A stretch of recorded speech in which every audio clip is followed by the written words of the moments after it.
share their story. There are cards on the table, and they can go in and fill out an application.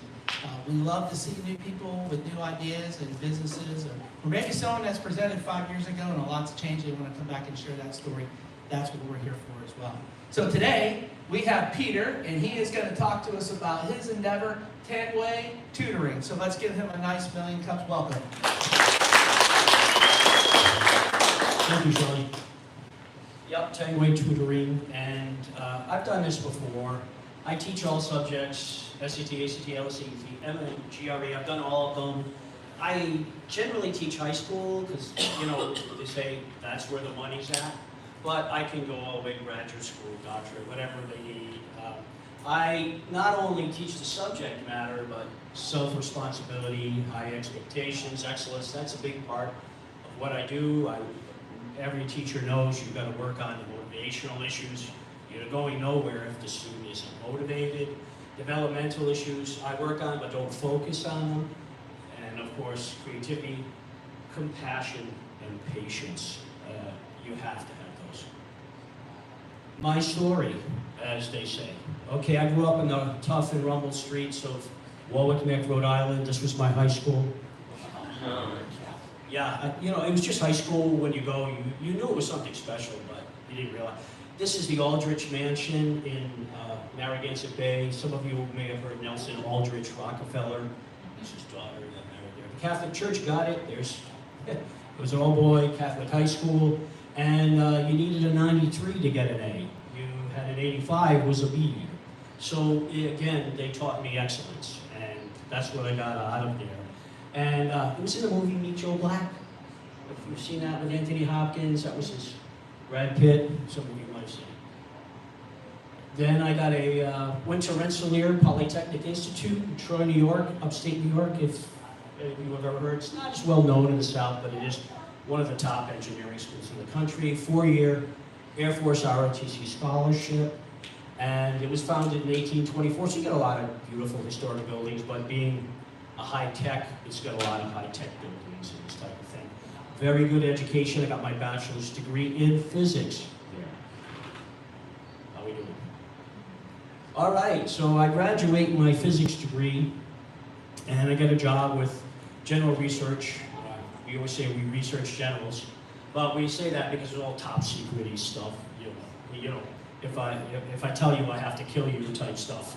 So this was my first job. I was working on the Star Wars Defense Initiative, or Strategic Defense Initiative under Reagan. You may have heard of it. Anybody hear of that? Yeah. Star Wars, yes, some of you, okay. Yeah, we're going to shoot down Russian missiles. And this is the bad Russian missiles, and this was directed energy weapons at them. And my job was we have to find the missiles first. So I had to find out what a sensor on the space shuttle would see, and I had to do a lot of coordinate transformations. In those days, you actually wrote a program in Fortran, and you would see what exactly the sensor would see. It was pretty tricky, as you know, the gimbal moves around, the shuttle's moving around, you know, it was a little bit. But I did a decent job on that, and so they promoted me or whatever. I worked on this program next, the COBE satellite project. Won the Nobel Prize in physics, and it gave strong evidence for the Big Bang theory, and that's kind of why it won. And also, it was an excellent program. And the guy who won, John Mather, down there, I emailed him like a week or two after he wins the Nobel Prize. I'm sure he had a few other emails. But I asked him, hey, you remember me? Can I get like an email? Can I get like a mission patch or something silly? And no, he had his secretary make me up this nice plaque. I call it my appreciation trophy. Then I came to Florida, 95. I worked again, top secret stuff, Apopka, Florida. They had a Linton Lasers, now it's Northrop Grumman. And I worked on laser designators and rangefinders. I would fix them when they went bad. I didn't design these particular ones. That's the F-18 Hornet. It's got the Hellfire missile, and that's a SOFLAM, Special Operations Forces laser, and that's the M1A2 Abrams tank, which that one just had a rangefinder. I work mostly on the soft-land laser, and you know, the bad guy's hiding in a cave. So you got to get your special operations forces guys out there, little tripod, little laser. He looks his binoculars, and he aims a laser at them. You know, so it's infrared, so they can't see it. So it's like the, you know, the old dot on the head, like in the movies. You know, they get the red dot, but they don't see it, and that's all the beauty of it. And then the Hellfire missile comes down. So anyway, I fixed them, and I said, no, I want to make some real money. The telecom boom was happening in the late 90s, around 2000. Does anybody remember that? I know I'm on the Wayback Machine here. Okay, some of you.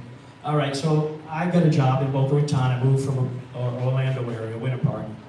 And I got this job in Boca, and I was the assistant director of optical engineering, and they gave us a lot of stock options. And we did what's called the ultra long haul fiber optic internet system, where you send a signal from, say, New York to LA, all fiber optic. Up until that point, they would amplify the signal every 100 miles or so electronically.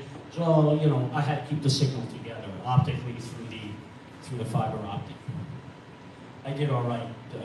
We got bought out by Nortel Networks for over $3 billion. I had a lot of stock options, and they were like the 8th largest company at the time. So I made some money. Lost some money in taxes, don't make a lot of money because they take it, just in case you didn't know that. And then they would know, when the telecom bust happened, I had to do something, and there were no jobs in physics anyway, and I didn't really have to do something. So I did what every physics major wants to do. You know, we all want to be Einstein someday. So I just some of the publications that I have had in peer-reviewed journals, and there's ResearchGate is like Facebook for scientists. They check to see if you're published, and you can't get on the website unless you are published. So there we have it, folks. And they asked me to be a reviewer for the journals, which I was kind of surprised because you used to have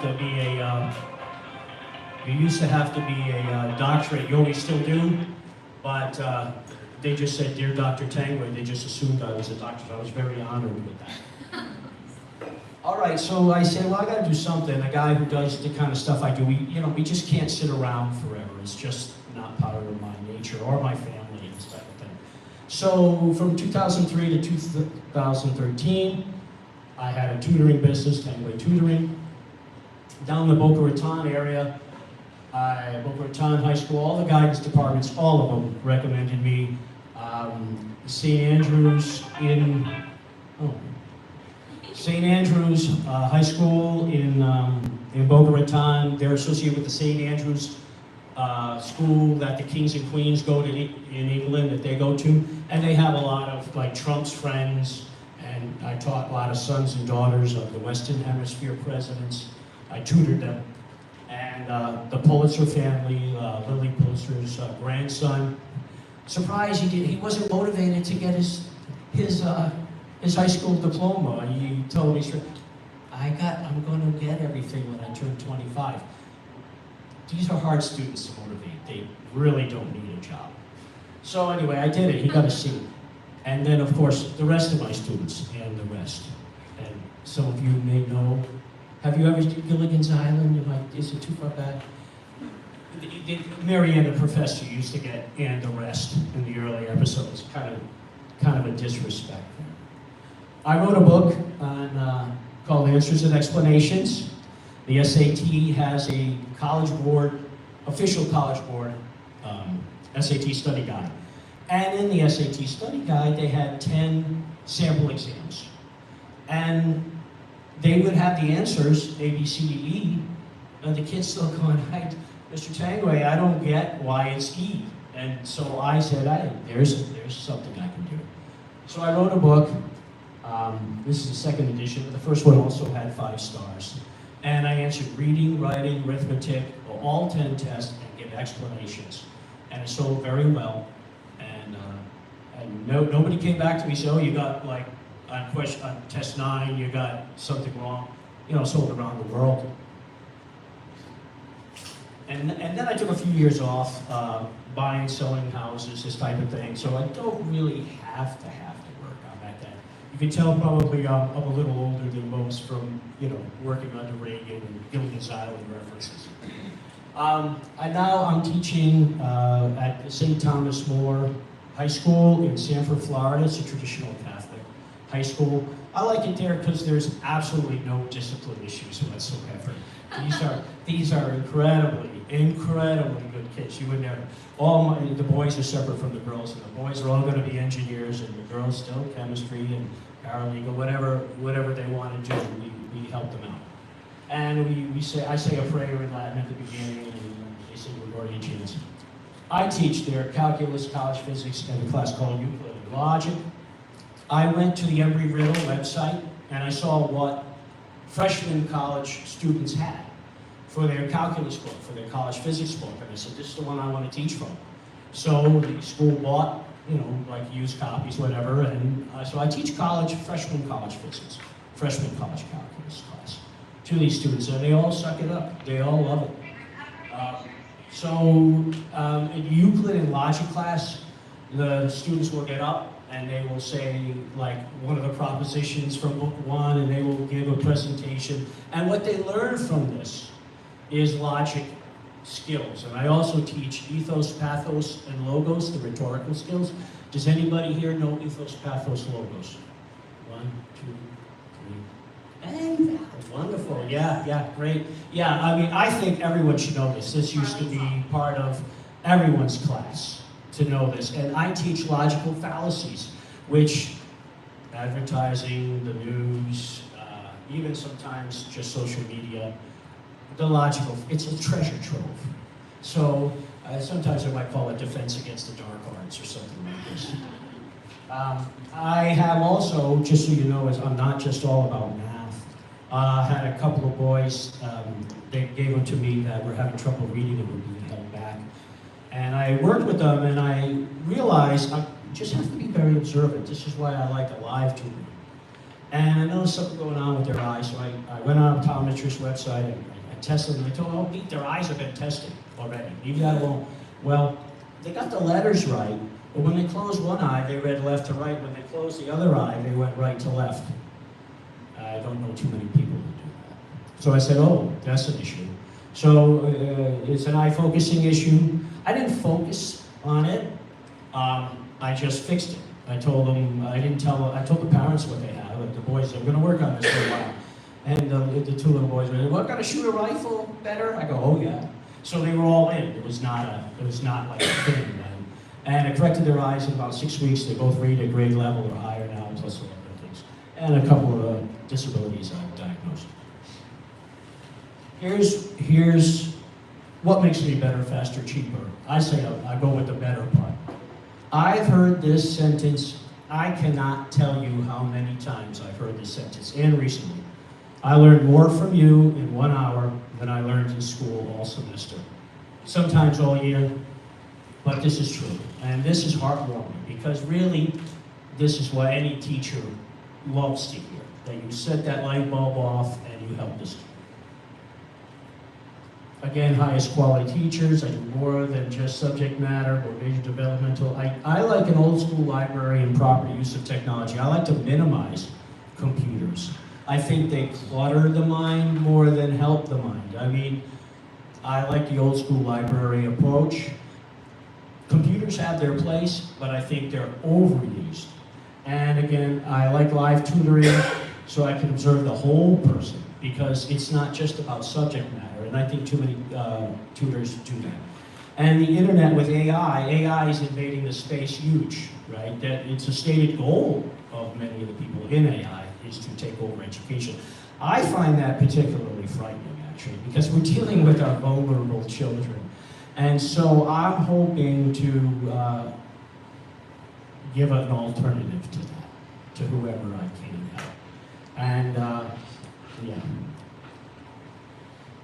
All right, I want to play, this is a big part of my thinking, and I'd like to see you, it's only a 30-second clip of, does anybody know this guy? Magnus Carlsen is the world chess champion for like 10 years, he's crazy good, and he's also got his head together, so please,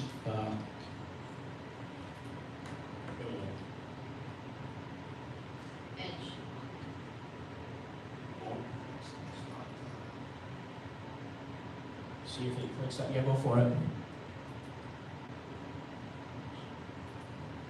My game against Kasparov in 2004 when I was 13 is a prime example of my lack of confidence at that time.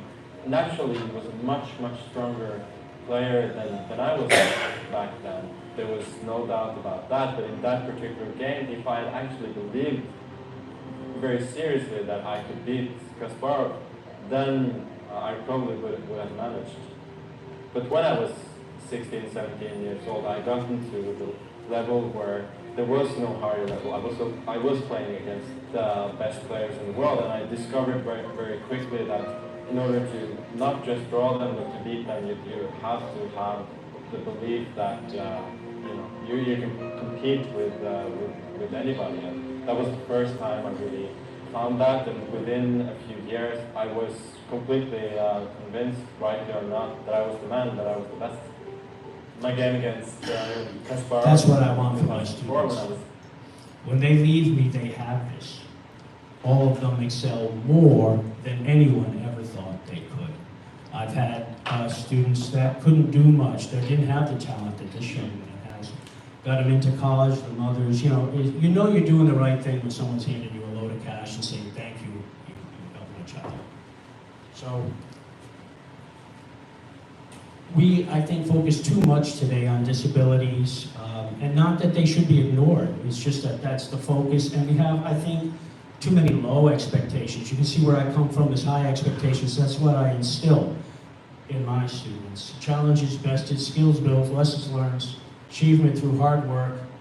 Nothing worthwhile is easy. Success breeds success. So I notice, I start them, I don't knock them down unless they need to, but most of the time, I try to build confidence right from the get-go.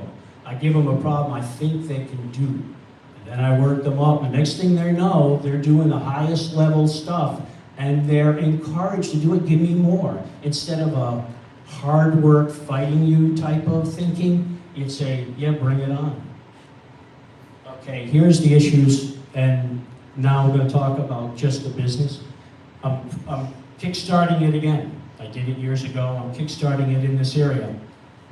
There's competition. If you haven't noticed, there's a lot of tutors out there. Some of them are pretty good. We have here Embry-Riddle in town. They do a lot of help. We have some tutoring companies. I want my niche is going to be the elite tutoring that I described, hopefully described. Advertising on the websites like peter.tanguay and Wise, and you're commoditizing and what happens is you're competing with people who are on the website forever, and I found that to not be so helpful. I find word of mouth to be the best one that I had. Once I start doing some students, it just word of mouth. I don't have to advertise after a while. And again, I'm at a point in my life where I don't need to scale up. I have, I may not be like crazy money like the Gates or something like this, but I'm set. And so, just trying to do no more than 15 students and work on those. Again, so I'll be looking for all your input on how to get started, where to go, branding, everything, basically, that we come here for. I'll be looking at this. This is my kickoff, kickstart party, if you will. And since I teach critical thinking, I'm going to ask you a question. This is a famous SAT math question. And it requires no more than 4th grade math. Oh. The circumference equals 2 pi times the radius. And you don't even have to know that. All you have to know is circle A has a radius of 1 foot, whatever. Circle B has a radius of 3 times that, so 3 feet. And how many times does A roll around till it gets back to its initial position? How many rotations does it take? I like to teach this one because it isn't about math. It's about critical thinking, and it's about confidence, believe it or not. So I ask you to have some fun with it. It's not like you got nothing to lose by taking a guess, right? Guessing counts. And see if you have the critical thinking skills naturally, or the ones that I will teach. But this is a great example. So with that, I conclude my presentation.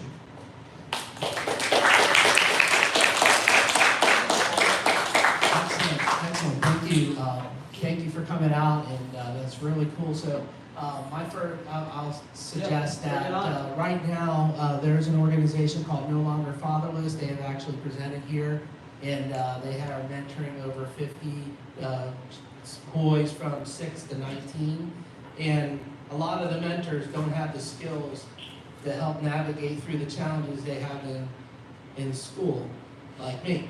So certainly that would be, speaking to Skip Simmons, who's the director of that, he probably could help fill one of those 15 positions, I'm certainly with those children. So that's my suggestion there. So at this time, we also want to hand the mic for some questions. TJ Philly, Daytona City Lifestyle. Very intriguing. You're saying that you're doing this as your kickoff. You only want 15 students. What is the term of the average tutoring engagement that you would have? Yeah, that's a really good question. Depends on what they're studying, right? I mean, the SAT could go on for years because you can keep getting. These days, the SAT and the ACT aren't what they were back in the day, critical thinking skills. They're more, can you regurgitate what you've been taught, which I think is sad, but I can still do it. And so that might take longer because they can take the test every, so many months. But if it's a subject matter test, I can get them in and out, in a week or something like this. So if you're looking for more than 15 students, over the course of a year, how many students would you need? Or would you? Well, I mean, I would think I'd like to keep around 10 to 12 permanent ones, and then go up to 15, and then down to 10 somewhere around Okay. there. Any other questions?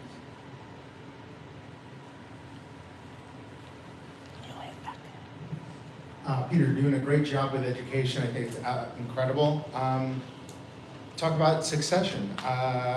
Excellent. You can keep tutoring to your last breath. Is there a legacy that you'd like to leave behind? Would you like to show someone, share your skill set so they can carry the torch further on? Well, any thoughts of that? that is a good question. Two things. First off, I would like to teach critical thinking. That would be, if I had my legacy, more than just math. Because even I tell some of my students, you're not going to use a lot of this calculus that they're learning. So I don't lie to them. I don't tell them that. So the legacy would be truth to students, teaching them critical thinking skills. And then teaching, I would have to look for someone who has the same, they call it a passion today where I come from, we call it a vocation, or call it from. So I would look for someone who has that first, because you have to have the caring, you have to have the patience. I mean, if you could be a doctor, if you got all of these like brains or whatever, you could do a lot of other things and make money. You have to really want to do this. This is a call. Like they had the gentleman on here just, I think it was last week, he called it a passion. He was helping the underprivileged students, this type of thing. He had it. He was wonderful. So thank you. Good morning. Apologies for my tardiness. I didn't catch. I have trouble hearing too. Hello? Yeah. Is that, okay. Good morning. Just apologizing for being late, so I didn't catch a lot of it. Most of the last two slides. And you mentioned having a lead approach in terms of what you're offering. So I have a question, but when you said kind of just 15 students, I'm wondering what are your price points? Yeah, that's what I'm looking for you guys to tell me. I don't know the market here. Should I start off with like a teaser rate, or should I just say, look, I don't care, I'm getting X amount of money? I would think 100 an hour would be the top end, type of thing for an elite tutor. Somewhere 75 to 100 an hour. I would think that would be justified. And I think I can prove it if somebody wants a free session. I don't know how to market that just yet, but I think it would be justified by my success rate. So just continue with what it sounds like you're trying to do to that stance. I would look at the Harvard approach. You were talking about competition, but you kind of position yourself like a Harvard where it's tough to get in. Exactly. Then you set yourself apart, and it's really about how hard it is to get in, rather than, like you said, you only want 15, so I mean, it kind of almost runs anyway. So make it tough, but because the results were so grandiose.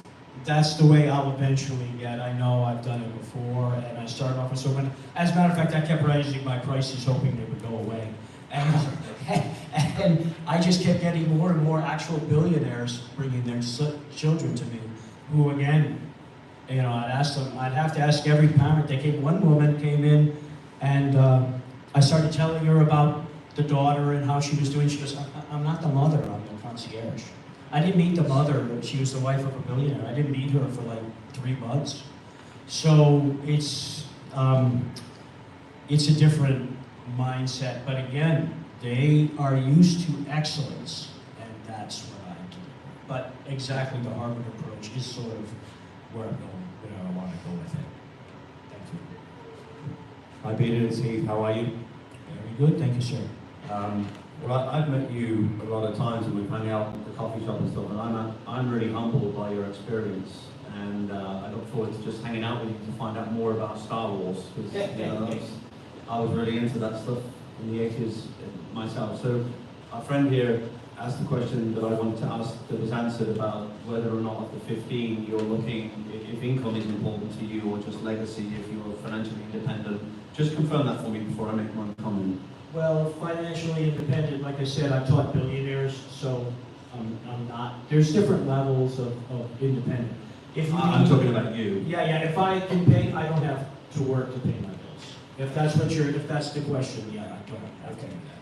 So when you talked about in one of your slides, you talked about commodification, which of course is that everything goes down to the base. You know, the internet is a great commodifier. I think already people in this room are feeding back to you that you're in the opposite place. Exactly. One of the, you know, I'm trying to be a smart ass, but you'll know Gandhi said one of the 7 sins is wealth without work. And that seemed to come over in your presentation when you said that these kids don't need anything, but you're selling to their parents, of course. Well, these parents don't come to me unless they want their kid to work. Of course, I yeah. mean, I've had them, like, so what will happen is they look for me to give the motivation they can't, right? And a teenager is very typical not to listen to the parent. So I can be, you know, say good cop, bad cop. I'm oftentimes the bad cop, and it's always amazing to me. I said, you know, I don't care about you. I don't care if you end up in the army. Yeah, And they respond to that because their parents, many times, it's very hard. You got to understand too, for a rich parent, it's very hard in some way because, you know, when I was young, I didn't grow up rich. My parents slept on an old mattress to send me to that school. So, with a wealthy parent, they can't say to their kid, you know, I don't got the money, so you can't have that car. Every time they tell their kid no, the kid knows that they got the money and it's pocket change from mom and dad. So they're like, so what's the problem, mom and dad? So they give them to me, and I'll teach them hard work. And I teach them not by saying you're bad so much, but by showing them you can achieve what your family is used to achieving. You can achieve that. You can be at that high level of excellence. And once they get that feeling of achievement underneath their belt, then they do it themselves. Now I'm just guiding them. Once you light that motivation, you gaslight them, they will follow it. But I think it's a good gaslighting. Yeah, so that was kind of my point, is that the customer is the parent that wants their children not just to be little vampires. But one of the, I think that from looking at your history, looking at your expertise, looking at the fact that you've done all this in the private and the sort of the high levels of your personal achievements, is that if you're looking only for a few customers a year, you should go up. $100 an hour just sounds way too low. You're an elite. You are an elite service. And you mentioned concierge, and I was thinking while you were sharing your experiences that you should have a concierge. You should be unobtainable. People should have to put in an application to get your time. And you know, the elites that have got money, money is not an object for them. You're absolutely right, and that's good advice. Thank you so much. You're always good like that. Thank you. Diego Rendell, Fiesta LLC. So you talked about, I guess what you would like to do more than anything sounds like critical thinking. What do you mean by that?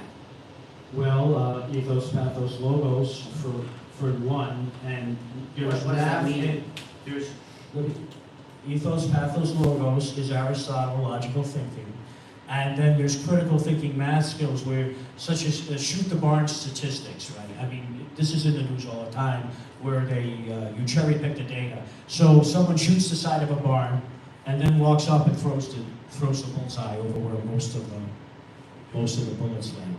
That's shoot the barn. And there's so many variations of that. So if I teach them these critical thinking skills, the student won't be fallen prey, if you will, to logical fallacy or just make an error in judgment.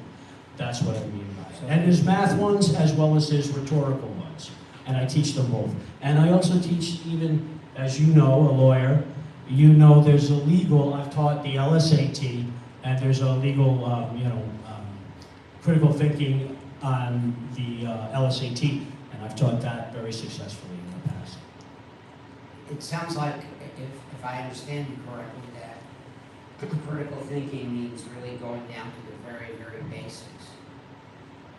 Well, it should be taught in every school, but we don't teach critical thinking. We teach students just enough so they can work the machines. We don't teach them critical thinking. That's where I come in. Thank you. Hey there, bud.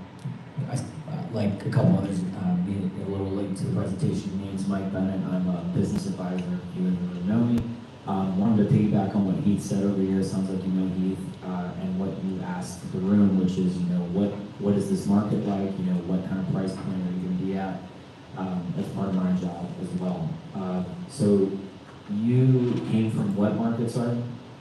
Well, I was doing mostly Boca Raton area, Okay. In Palm Beach, Jupiter Island. That was my base stuff. There was a lot more money down there. Yeah, I was gonna say, and I was checking West Palm Beach, no, Palm Beach and Boca Yeah, Raton. Palm So you- Beach. It was Boca, and Delray, actually. Delray Beach also has Okay. quite a few wealthy. So it's, I believe, in short, and talk further, but I'm like Heath, where my discovery in this market is either you're going for what Heath said, which is the elite, and you're going to pull on with that experience that you have, you're going to pull on what you said about billionaires, and you're going to market it hard, or you're going to take a value play and pull in and get your name out there to establish yourself in the market. That is one of the questions right now. In Boca Raton, Palm Beach area, there's, I was really unique for having physics and Nobel Prize stuff.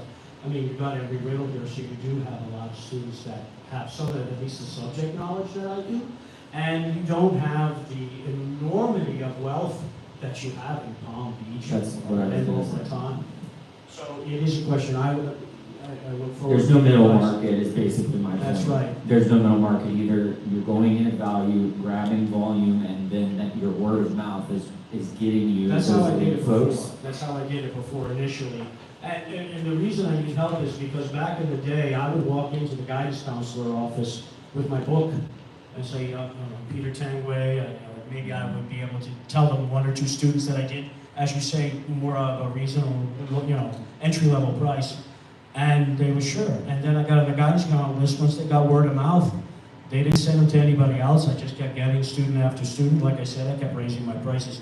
So that's the way I did it before. You can't walk on a school campus today. You can't just say, hey, I'm me, here's my book. It doesn't work out. You got to go on a computer, fill out some forms, watch a video, this type of thing. And if it's about fulfillment, I'll end by saying this, if it's about fulfillment and you can't imagine sitting for a year doing what Heath is saying, which I believe he's good and he knows what he's talking about. Yeah. But it would be that kind of scenario for you. In this market, it's a microeconomy that's fairly depressed. Okay. Or obsessed. So that's just, I would go with in general, the other way, and then you grab the others that you're looking for, the elites. Yeah. All right. Thank you. That is all what I am looking for. Yeah, I have one other comment to make as a response to what's just been said. I think what's interesting about this area is that although this is not Palm Beach County, this area is changing. So, Boeing is coming, and so is the French hybrid plane manufacturer, a lot of well-paying jobs are coming to this area. So the makeup of the people here with knowledge is going to change dramatically. You're going to have, like the old days when General Electric was in Daytona, you're going to have a lot of people with basic science knowledge and technology. And they'll have families, so you're going to have a brand new landscape here, which will be very different from what it is right now. So I think that's something worth keeping in mind. Fair enough. Well, that's kind of why here I could see from when I moved to Florida back in '95 how much of just even this downtown has gentrified and has come up. And I do believe there is a good future for Daytona, and that's why I bought here too. I'm also kind of a real estate investor. So first I would just say, what a gym is that you in Daytona? Thank you. Why Daytona? Like, why Daytona? What's that? Why Daytona? Yeah. I have to live near the water. And I grew up, as you saw in my high school, I grew up on the Narragansett Bay, so I can't be too far from the ocean. And they call this place the Poor Man's Riviera. When I saw the downtown, and again, I've been doing real estate investment actually for the past, after 2013, that's when I bought a place in Palm Bay. The whole town was depressed, I fixed it up, made some money. And I've been doing that for a few years, but I liking to stay here. So that's why I'm making this move. And Daytona, I thought, was a great return on investment. I think it's got a lot of future here. I mean, you never know the future, but I really am seeing the groundwork and the change enough where I believe this town is going. You got LPGA. I mean, I know it's growing a lot west, but I think this downtown especially. I live right down the street across from Halifax Marina. Well, my family, so my kids are fifth generation native to Women. And I think you'd be pleasantly surprised. So my children, they're fifth generation native to Women. Wow. So I think you'll be pleasantly surprised by how much money there is in this town. You just don't, they just don't look like they have it. So there's definitely a market for you. And right now, I'm sitting here thinking, like, I have 2 or 3 friends that they work at Ron Brown, and they're businesses, they make the money, they have the kids, you're perfect for what you want. So, Wonderful. I would Yeah, check. this is kind of what I was hoping for. I didn't know if it was going to. Thank you. Yeah. All right, well, that looks good.